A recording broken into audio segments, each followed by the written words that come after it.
तापी खोरं विकास महामंडळात अलीकडे मोठा गोंधळ सुरू आहे। कोण ठेकेदार कुठं काम करतोय याबाबत वरिष्ठांना साधी कल्पना देखील नाहीये। उदाहरणच पाहायचं झालं तर बोदवड परिसरातील उपसा सिंचन योजनेचे जुनोने गावाजवळील साठवण तलावाचं हे प्रस्तावित काम।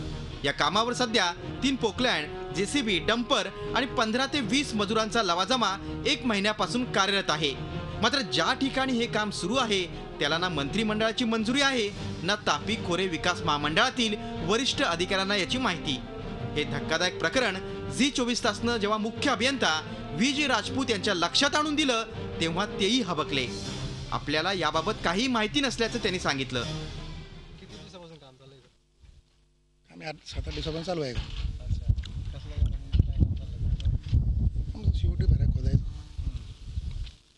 तुमचं काय आहे? तुमचा रोल काय आहे? आमचा रोल काहीच नाही, शेवटी खोदायचं काम आहे। अच्छा, आणि तुमचं पोकलँड पण आहे का? नाही, पोकलँड या संदर्भात मी माहिती घेतो, काय ॲक्च्युअली परिस्थिती काय आहे साईटवर, बरं मी आता आपल्या समोरच त्यांना बोलवलेलं आहे। गेल्या महिनाभरापासून हे काम सुरू आहे।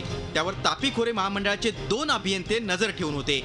वरिष्ठ अधिकाऱ्यांना मात्र या कामाची कोणतीही माहिती नव्हती। आता अधिकाऱ्यांनी या कामाची चौकशी करून कारवाईचे संकेत दिलेत। त्याच्यामध्ये भूसंपादन झालेलं नसेल किंवा ड्रॉइंग्स वगैरे मंजुरी आहे किंवा न्यायाधीश तपासून त्याबद्दलची ॲक्शन घेतली। जलसंपदा मंत्र्यांच्या जिल्ह्यातच अशी परिस्थिती आहे। निवडणुकीपूर्वी आघाडी सरकारवर ज्यांनी भ्रष्टाचाराचे आरोप केले तेच आता असे वागू लागल्यावर काय म्हणावं असा प्रश्न सामान्य नागरिक उपस्थित करतायत। विकास भदाणे, झी मीडिया, जळगाव। झी 24 तास रहा एक पाऊल पुढे।